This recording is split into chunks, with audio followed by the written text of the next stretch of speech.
ஜோதிட அறிவியலுக்கு உட்பட்ட நண்பர்கள் அனைவருக்கும் திருஷூர் ஸ்ரீராமின் அன்பான வணக்கங்கள்.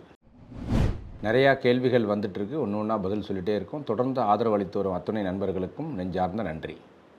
நந்தியை எவ்வாறு வழிபட்டால் சிவனின் அருளை பெறலாம் அப்படின்னு ஒரு அற்புதமான கேள்வி. நிறையா பேருக்கு தெரியுமான்னு தெரியல. பொதுவாக மற்ற சுவாமிக்கிட்ட வேண்டிக்கிற மாதிரி சிவபெருமான்கிட்ட போய் நம்மளுடைய வேண்டுதல்களை சொல்லக்கூடாது அப்படின்னு ஒரு விதியே இருக்குது. ஏன் அப்படின்னு கேட்டிங்கன்னா, பொதுவாகவே நம்ம பார்த்திங்கன்னா ஒரு சிஇஓ ஆஃப் த கம்பெனிகிட்ட போயிட்டு குட்டி குட்டி விஷயங்கள், அந்த கீழ் மட்டத்தில் இருக்கக்கூடியவங்களுடைய பிரச்சனைகள்லாம் சொல்லிகிட்டு இருக்க முடியாது. அதுக்கெல்லாம் ஹேண்டில் பண்ணுறதுக்கு ரெஸ்பான்சிபிளான பீப்புள் வச்சுருக்காங்க அப்படின்னாலும், it is not his or her headache to take care of all those things. அப்படிங்கிறதுனால நம்ம என்ன சொல்கிறோம் அப்படின்னா, மற்ற சுவாமிகளுக்கெல்லாம் பார்த்திங்கன்னா நம்ம கோவிலுக்குள்ளே போயிட்டு அந்த பிராகாரத்தை சுற்றி கர்ப்பகிரகத்துக்கு போயிட்டு நம்மளுடைய பிரார்த்தனையை நேரடியாக சுவாமியிடம் வைப்போம்.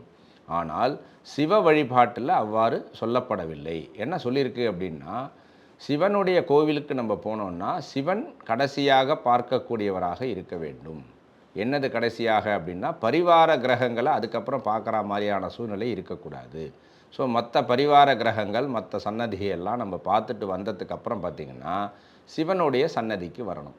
இந்த சிவனுடைய சன்னதிக்கு வரத்துக்கு முன்னாடி பார்த்திங்கன்னா வாசல்லையே ஒரு நந்திகேஸ்வரர் இருப்பார். இப்போ இந்த காலத்தில் நம்ம சொல்கிறோம் இல்லையா, பர்சனல் செக்ரட்டரி அப்படின்னு சொல்கிற மாதிரி, a person who is taking care of entires approvals or plans of Sivan அப்படின்னே சொல்லலாம். அப்போது சிவபெருமானுக்கு இருக்கக்கூடிய அந்த ப்ரொஃபைல் அப்படிங்கிறது ரொம்ப பெருசு, ஒய்டர் அப்படிங்கிறதுனால he has a person to take care of இட்னு சொல்கிறோம். அப்போது நந்திகேஸ்வரர்கிட்ட நந்திகேஸ்வரருடைய இடது காதில், அதாவது நந்திகேஸ்வரோட லெஃப்ட் ஹேண்ட் சைடு இருக்கக்கூடிய காதுகள் பக்கம் போய் நம்மளுடைய பிரார்த்தனைகளை அந்த காதுகிட்ட சொல்லாமல், இந்த பிரார்த்தனை சம்பந்தமாக நான் சிவபெருமானை பார்க்க வந்தேன் அப்படின்னு சொல்லணும்னு சொல்லியிருக்கு.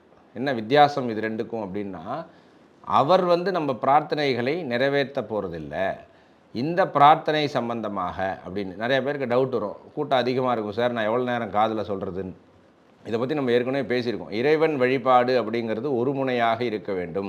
நமக்கு ரெக்குயர்மெண்ட் 10-15 ஐட்டம் இருந்தாலும் எப்பொழுதுமே ஒரு விஷயத்தை நோக்கி நம்மளுடைய அந்த பிரார்த்தனைன்னு இருக்கணும். அந்த பிரார்த்தனை முடிஞ்சதுக்கப்புறம் செகண்ட் பிரார்த்தனை கொடுக்கணும். டோபிகாரன் லிஸ்ட் மாதிரி பெருசாக ஐட்டத்தை வச்சுட்டு இருக்கக்கூடாது. ஏன்னு கேட்டேன்னா அவருக்கும் கன்ஃபியூஸ் ஆகிடும். நம்மளும் அதை ஆர்டரில் சொல்லாமல் ஒரு வாட்டி ஒன்று மாற்றி சொல்லுவோம் இல்லையா. ஒரு வாட்டி அக்கா பொண்ணுக்கு கல்யாணம் ஆகணும்னு சொல்லுவோம், இன்னொரு வாட்டி அண்ணன் பையனுக்கு காலேஜ் கிடைக்கணும்னு சொல்லுவோம், வெளிநாட்டுக்கு வேலைக்கு போகணும்னு சொல்லுவோம், ஸோ அப்போ வீடு வாங்கணும்னு சொல்லுவோம். ஸோ அப்போ அந்த பிரார்த்தனைகளுடைய ப்ரையாரிட்டியே மாறும். அப்போது அவங்களுக்கும் குழம்பி சுவாமியும் குழப்பி விட்டா மாதிரி ஆகிடும். பட் பிரார்த்தனை அப்படிங்கிறது நம்ம ஏற்கனவே சொன்ன மாதிரி அரக்கர்கள் அப்படிங்கெல்லாம் பார்த்திங்கன்னா சோறு தண்ணியெல்லாம் விட்டுட்டு குடும்பங்குட்டியெல்லாம் விட்டுட்டு எங்கேயோ காட்டிலையோ மேட்லேயோ பார்த்திங்கன்னா ஒரு முனையாக பரமேஸ்வரன் வந்தே நிற்கணும் தீரணுங்கிற அளவுக்கு ஒரு பிரார்த்தனை பண்ணுவோம். பட் அவனுக்கு அந்த போதுமான அளவுக்கு சமயோஜிதமாக அந்த வரங்கள் வாங்கக்கூடிய அந்த ஒரு கெப்பாசிட்டி இல்லை. அது டிஃப்ரெண்ட் ஸ்டோரி. பட் பிரார்த்தனை அப்படிங்கிறது ஒருமுகமாக இருக்க வேண்டும்ங்கிறதான் நம்ம அவங்கள்ட்டேருந்து கற்றுக்க வேண்டியது. ஸோ அப்போது ஏதோ ஒரு விஷயத்தை நோக்கி நம்மளுடைய பிரார்த்தனை, அதுக்கு சம்பந்தமான விஷயங்கள்லாம் பண்ணிவிட்டு அது பூர்த்தி ஆனதுக்கப்புறம் அடுத்த பிரார்த்தனைக்கு போகிறதுங்கிறது தான் இறைவன் வழிபாட்டில் நம்ம ஃபாலோ பண்ண வேண்டிய ஒரு விஷயம். சக்ஸஸ் ரேட் அதுக்கு தான் ரொம்ப அதிகம். இப்போ சிவனுடைய விஷயத்துக்கு நம்ம வந்தோம் அப்படின்னா, பரிவார பிராகார தெய்வங்கள் எல்லாத்தையும் பார்த்துட்டு வந்துட்டு சிவனுக்கு நேரே இருக்கக்கூடிய நந்தியோடைய இடது காதில் இந்த விஷயம் சம்பந்தமாகத்தான் நான் சிவபெருமானை பார்க்க வந்தேன் அப்படிங்கிறது. இதுக்கு ஒரு ரியல் டைம் எக்ஸாம்பிள் சொல்கிறேன் பாருங்கள். எப்பேற்பட்ட டிபார்ட்மெண்ட்டுடைய மினிஸ்டராக இருந்தாலும் அந்த மினிஸ்டருக்குன்னு ஒரு பிஏ இருப்பாங்க.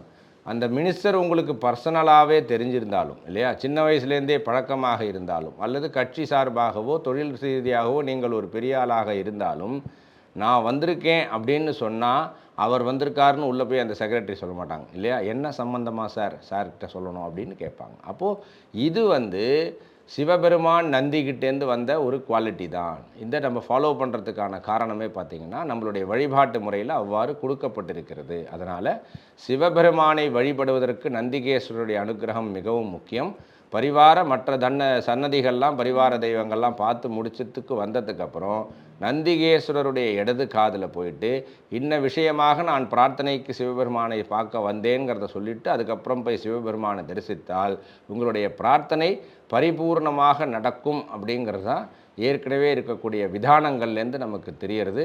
இந்த முறையில் உங்களுடைய பிரார்த்தனையை செய்து சிவபெருமானுடைய பரிபூர்ண அருளை நந்திகேஸ்வரரின் உதவியுடன் பெறுங்கள். நன்றி, வணக்கம், ராம் ராம். ஆதித்யாய ச சோமாய மங்களாய புதாய ச குரு சுக்ர சனிப்யஸ்ச ராகவே கேதவே நமः.